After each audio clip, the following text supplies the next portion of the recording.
چلیے تفسیر پر آتے ہیں، آیت نمبر 22۔ اب پچھلے جو اللہ تعالیٰ نے دلائل پیش کیے، پچھلے دلائل، ان کی روشنی میں اب کنکلوژن نکال کے بھی سامنے رکھ دیا۔ وہ کیا ہے؟ الہکم الہ واحد، تمہارا الہ بس ایک ہی الہ ہے، تمہارا معبود ایک ہی معبود ہے۔ فالذین لا یؤمنون بالآخرۃ قلوبہم منکرۃ وہم مستکبرون، مگر جو لوگ آخرت کو نہیں مانتے ان کے دلوں میں انکار بس کا رہ گیا ہے اور وہ تکبر کر رہے ہیں۔ کوئی کچھ بھی سوچے، کوئی کچھ بھی کہے، معبود ایک ہی ہے۔ اور یہاں پر بتا دیا گیا کہ ان کے ایمان میں جو، یعنی کہ ایمان جو نہیں لا رہے ہیں لوگ، سب سے بڑی جو رکاوٹ ہے اس میں سر فہرست کیا چیز ہے؟ آخرت کو نہ ماننا۔ اس کا مطلب ہے کبھی سنجیدگی سے دنیا کی حقیقت پر انہوں نے غور کیا ہی نہیں۔ وہ جو پروسیس اللہ نے بیان کیا ہے پیچھے، جس کا آغاز یتفکرون، یعقلون، یذکرون، تشکرون، تہتدون سے ہوا تھا، اس پروسیس سے گزارنے کی زحمت ہی نہیں کی اپنے آپ کو۔ they never really gave it any time۔ اس کا مطلب ہے they don't care۔ جن چیزوں کی اہمیت نہیں ہوتی انسان اس کے بارے میں سوچتا بھی نہیں، ان پہ ٹائم بھی نہیں لگاتا۔ اور کیوں نہیں ٹائم لگا رہے دنیا کی اصل حقیقت کو جاننے کے لیے؟ اس لیے کہ اندھا دھند دنیا کو حاصل کرنے میں اتنے مگن ہو گئے ہیں کہ رک کر اس عارضی فانی دنیا اور اپنی زندگی کے مقصد کے بارے میں کبھی غور کرنے کی ضرورت ہی نہیں سمجھی۔ یا بعض دفعہ ہوتا کیا ہے کہ بعض حقائق انسان کو انگزائٹی میں مبتلا کر دیتے ہیں، بعض حقائق ایسے ہوتے ہیں جو تبدیلی کا تقاضا کر رہے ہوتے ہیں، اور انسان ہمت نہیں پاتا اپنے کمفرٹ زون سے نکلنے کی۔ وہ انگزائٹی برداشت نہیں کر سکتا، وہ یہ سوال جواب اپنے سے نہیں کر سکتا، وہ اپنے آپ کو ایویلیویٹ نہیں کرنا چاہتا، تو آنکھ بند کر کے آسٹرچ ایٹیٹیوڈ اختیار کر لیتا ہے کہ ٹھیک ہے جو ہو رہا ہے ہوتا رہے، بس ایسے ہی ٹھیک ہے، مجھے نہیں زیادہ سوچنا، مجھ کو زیادہ غور نہیں کرنا۔ ایک مینٹل لیتھارجی ہوتی ہے لوگوں کے اندر، اور یہ بڑے بڑے سائنٹسٹس کے اندر یہ مینٹل لیتھارجی ہوتی ہے۔ They may be very intelligent, genius بھی ہوں گے، لیکن ایک طرح سے ذہنی کاہلی ہوتی ہے، حقائق کے بارے میں کہتے ہیں نہیں، حق بہت کڑوا ہے، ہمیں نہیں دیکھنا۔ ایک تو یہ مسئلہ دنیا میں بڑا دل لگایا ہوا ہے، جلتی پر تیل یہ کہ غرور بہت ہے، اپنے علم، اپنی ڈگری پر، اپنی شہرت پر بڑا ناز ہے، اپنے عہدے کے اوپر، اپنی پریولیجڈ پوزیشن کے اوپر اتنا غرور ہے کہ وہ چھوڑنا نہیں چاہتے۔ تو یہاں جو بھی ساری باتیں ہو رہی ہیں اللہ کو ماننے کی، اللہ کو نہ ماننے کی، بیسک پوائنٹ یہ ہے کہ حق اور باطل کا مسئلہ نہیں ہے۔ یہ نہیں کہ حق اور باطل واضح نہیں ہے، مسئلہ غرور کا ہے، ان کی اپنی شان کا ہے۔ اپنی شان میں کمی آتی، ان کو لگتی ہے بہت کچھ بدلنا پڑتا ہے، اپنا کمفرٹ زون چھوڑنا پڑتا ہے، اعتراف کرنا پڑتا ہے اپنی غلطی کا، کہ اب تک جو ہم کہہ رہے تھے کہ اللہ نہیں ہے، اللہ نہیں ہے، تو ہم غلط کہہ رہے تھے، اللہ ہے۔ اور یہ اعتراف کرنا آسان کام نہیں ہے، اپنی غلطی کا کنفیشن کرنا۔ اور جتنا انسان اوپر چلا جاتا ہے، جتنا مشہور ہو جاتا ہے، جتنے اہم مقام پر فائز ہو جاتا ہے، اتنا زیادہ اپنی غلطی کا اعتراف کرنا اس کے لیے مشکل سے مشکل تر ہوتا چلا جاتا ہے۔ تو کفار مکہ جو ہیں یہ اڑ گئے تھے اپنی سرداری کی وجہ سے، ان کی سرداری ان کے پیروں کی بیڑی بن گئی تھی۔ میں تو بہت دفعہ پوپ کے بارے میں سوچتی ہوں، یہ اس کا پوپ ہونا ہو سکتا ہے کہ سب سے بڑی اس کے پیروں کی بیڑی ہو۔ جیسے ہرقل کا پرابلم ہوا تھا بیچارے کا، اب بیچارہ کہیں نہ کہیں وہ الگ کہانی ہے۔ ہرقل روم، اس نے تو کہا تھا کہ اگر تم جو کچھ کہہ رہے ہو اس شخص کے بارے میں جو کہ محمد ہیں صلی اللہ علیہ وسلم، جو تم لوگ مجھے باتیں بتا رہے ہو، اگر یہ ساری ٹھیک ہیں تو جہاں میرے پاؤں آج رکھے ہوئے ہیں، کل کو یہ زمین ان کے قبضے میں ہوگی، اور میں کر سکتا، میں چل کر جاتا، میں ان کے پاؤں دھوتا اپنے ہاتھ سے۔ وہ مسلمان ہونا چاہتا تھا، کس چیز نے پاؤں روک لیے؟ اس کے پوزیشن نے، اس کے درباریوں نے ہنگامہ کھڑا کر دیا، سوچا اس میں تخت چلا جائے گا، حکومت چلی جائے گی، کیسے میں کہوں کہ ہاں میں مسلمان ہو گیا ہوں، درباری تو میری جان کے دشمن بن جائیں گے۔ اس وجہ سے نہیں کیا۔ یہ ہے غرور دراصل۔ اللہ تعالیٰ سے ہمیشہ دعا کریں کہ جب اپنی غلطی کا مجھے احساس ہو جائے، میں مان لوں کہ ہاں غلطی کی تھی، جاتی پوزیشن جائے۔ اگر ایسے ہی ساتھی ہیں جو کہ صحیح بات برداشت نہیں کر سکتے، صحیح بات کو سمجھ نہیں سکتے تو جانے دیں ایسے ساتھیوں کو. ایسے فضول ساتھیوں کا فائدہ کیا؟ وہ کیا فائدہ دیں گے ہم کو؟ اصل تو ساتھی وہ ہیں جو کہ حق کے ساتھی ہوں. وہ حق، آپ کو حق پر سمجھ رہے ہیں تو آپ کا ساتھ دے رہے ہیں، اور وہ چاہتے ہیں کہ آپ حق پر رہیں تاکہ وہ بھی حق پر رہیں. وہ چاہیں گے آپ کو حق نظر آئے. ایسے خوش آمدید دنیاوی قسم کے ساتھیوں کا تو کوئی فائدہ نہیں. تو اس بات سے مت ڈرا کریں کبھی کہ میری شہرت میں کمی آ جائے گی یا پاپولیرٹی کم ہو جائے گی، جو اعتراف کرنا ہے کر لینا چاہیے. تو یہ تو بڑے متکبر لوگ ہیں، دل تو ان کے انکار کرنے والے ہیں، یہ تو سمجھ کر ہی نہیں دیں گے. صحیح مسلم میں طویل حدیث ہے، اس میں آپ نے دلوں کی اقسام بیان کی ہیں آپ صلی اللہ علیہ وسلم نے. طویل حدیث ہے، ہم پوری حدیث تو اس وقت نہیں سنیں گے. بس ایک حصہ یہ ہے کہ آپ نے بعض دلوں کی جو کہ بالکل بند ہوتے ہیں ان کی مثال دی ہے الٹے کوزے کی. سی کوزہ جانتی ہیں؟ پیالہ جیسا ہوتا ہے نا، پیالہ کیسا؟ الٹا.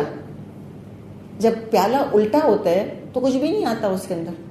تو نہ جو چیز اس کے اندر ہے وہ باہر نکلے گی، نہ جو باہر ہے وہ اندر جائے گی. تو بعض دل الٹے کوزے کی طرح ہوتے ہیں، نہ دل نیکی کو سمجھتے ہیں، نہ برائی کو برا سمجھتے ہیں، نہ نیکی کو نیکی سمجھتے ہیں. جو کفر اور شرک اور غرور ہے وہ اندر سارا قید ہو چکا ہوتا ہے، اور جو باہر سے خیر ہوتا ہے وہ ان تک نہیں پہنچ رہا ہوتا. تو سمون بکمن امیون کہا ہے نا قرآن میں کتنی جگہ پہ. پھر یہ ایسے ہی ہیں. لا جرم ان اللہ یعلم ما یسرون وما یعلنون انہ لا یحب المستکبرین. اللہ یقیناً ان کے سب کرتوت جانتا ہے، چھپے ہوئے بھی اور کھلے ہوئے بھی. وہ ان لوگوں کو ہرگز پسند نہیں کرتا جو غرور نفس میں مبتلا ہیں. یہ تکبر سے اللہ کی پناہ مانگنی چاہیے. تکبر نہ خیر کی بات سننے دیتا ہے، سن لے تو قبول نہیں کرنے دیتا. آپ صلی اللہ علیہ وسلم نے فرمایا، صحیح مسلم میں حدیث ہے، الکبر بطر الحق وغمط الناس. کبر، تکبر، حق کو تسلیم نہ کرنا اور لوگوں کو حقیر سمجھنے کا نام ہے. سب سے بڑا جو ایشو ہے تکبر کا کہ متکبر کو پتہ ہی نہیں ہوتا کہ وہ متکبر ہے. بعض بیماریاں ہوتی ہیں نا بڑی ہڈن ہوتی ہیں، صرف سمٹمز بتاتے ہیں. تو اپنے آپ پر نا مجھے اور آپ کو غور کرنے کی ضرورت ہے کہ کہیں میرے اندر تو تکبر نہیں ہے. بتایا ہے نا آپ کو کہ متکبر جو ہیں لوگ پوائنٹ آؤٹ نہیں کرتے کہ تم متکبر ہو، ڈرتے بہت ہیں ایسے لوگوں سے. اور عام طور پہ متکبر جو ہوتے ہیں اپنے ارد گرد صرف خوش آمدی لوگوں کو جمع کر کے رکھتے ہیں، اور وہ سچ بولنے والوں کو جمع نہیں کرتے، اس لیے کوئی تنقید برداشت ہی نہیں کر سکتے. تو دو تین چیزیں دیکھیں، کیا میں تنقید برداشت کر سکتی ہوں؟ تنقید کا انالیسس کر سکتی ہوں؟ اگر کسی نے کہا آج کھانا اچھا نہیں پکا، کیا پیر پٹکتے ہوئے پلیٹیں پھینک کر اٹھ جاتے ہیں میز پر سے؟ اتنی محنت کی، میں نے پکایا، کسی کو تو پسند ہی نہیں آتا. کیا یہ رویہ؟ یا کہتے ہیں کہ ہاں واقعی آج کھانا جو ہے نا کچھ صحیح نہیں بنا، کچھ گڑبڑ ہو گئی ہے.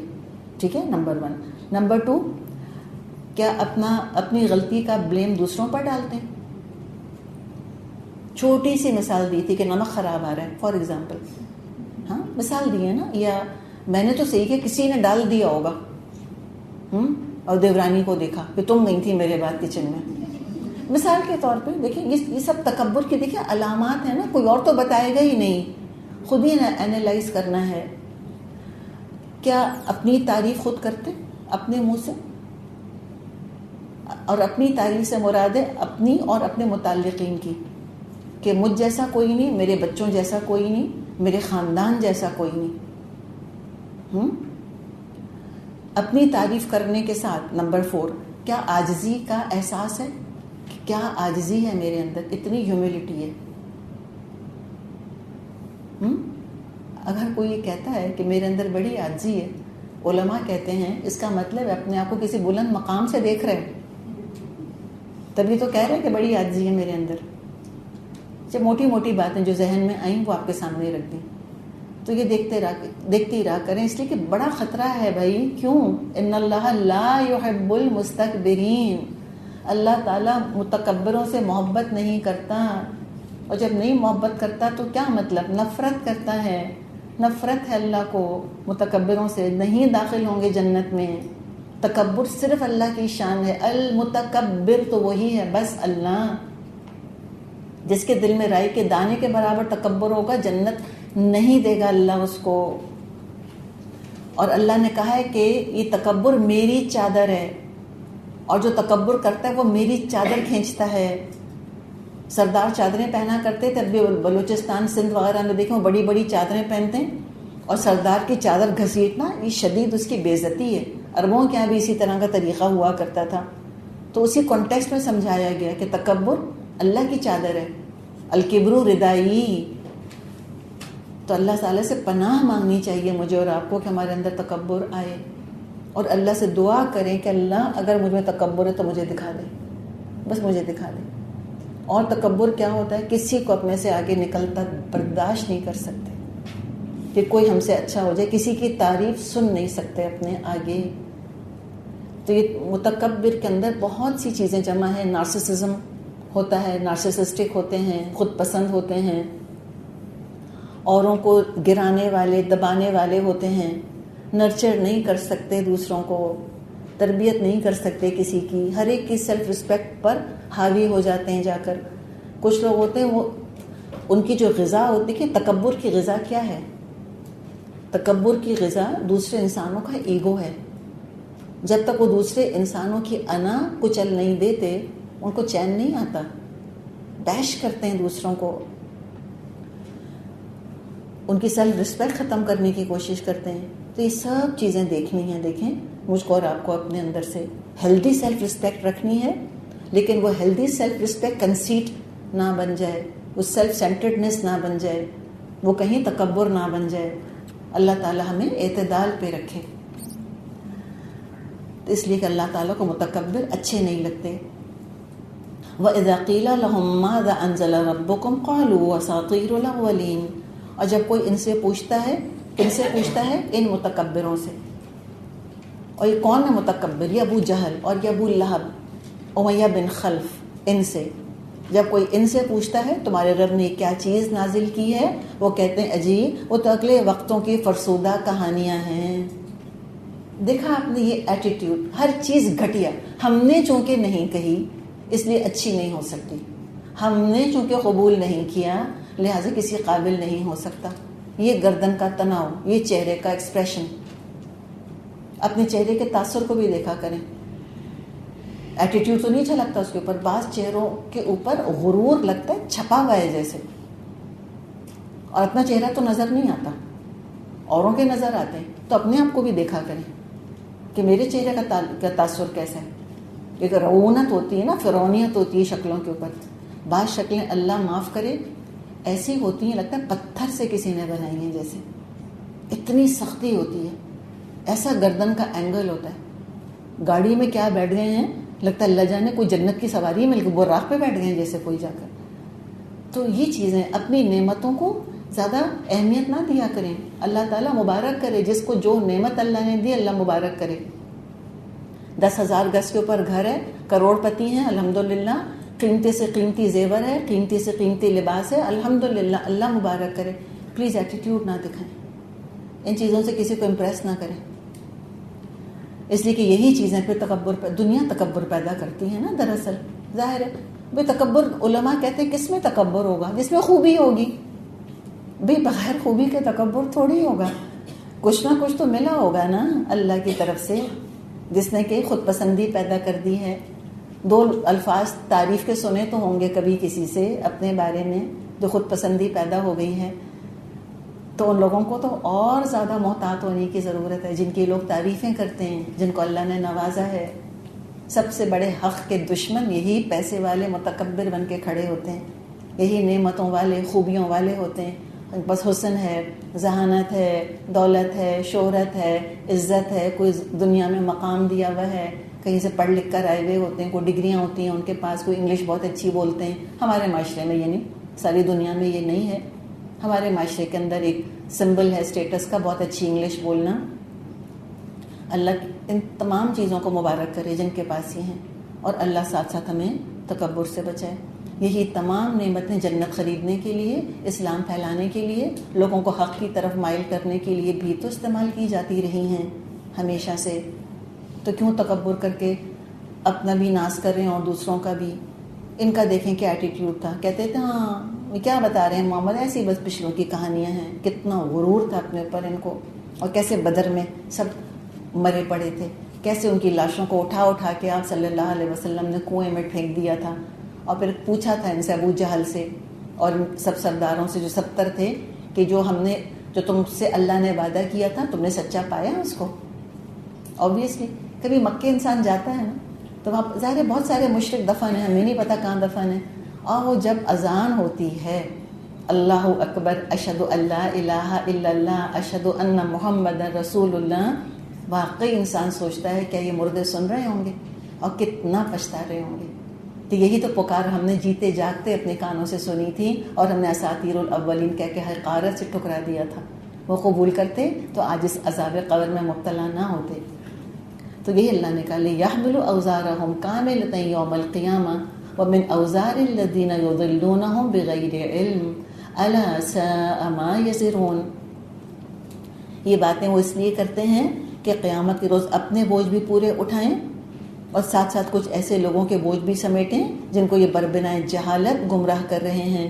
دیکھو کتنی سخت ذمہ داری ہے جو یہ اپنے سر لے رہے ہیں.